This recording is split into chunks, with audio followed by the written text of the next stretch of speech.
Ni matar aure ne. Wannan irin magana ne babe. In ni matan aure ne, I'm so fucking what? Ah? Ko kana so ka mai da ni irin ɗaya daga cikin matan nan da mazan su suke ɗora masu doka suke hana su kata su wala? Ka san dai ba zan ɗauka ba. Ina da ilimi, kana da ilimi. Digiri na 3, digirin ka 3. To saboda haka ni ba wani dokan da za a sa mai ilimi. Yes, of course. Ke mai ilimi ce. Kin yi karatu. Digirin ki 3. Amma kake manta fa ni mijinki ne. Hanan yanzu ne lokacin da ya kamata a ce kin yi wa zuwa ki tanadi mai kyau. Ba ki dinga irin wannan ba. Yau shekaran mu 3 kenan da aure. Da ki taɓa haihuwa ba.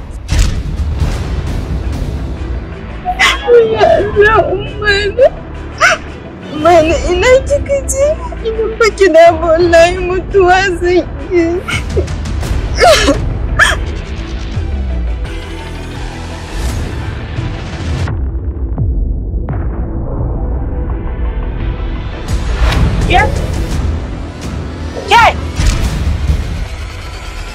Shirin auren kaddara zai dinga zuwa muku duk ranar Laraba da misalin karfe 8 na dare a YouTube channel ɗinmu mai suna Dan Ilu.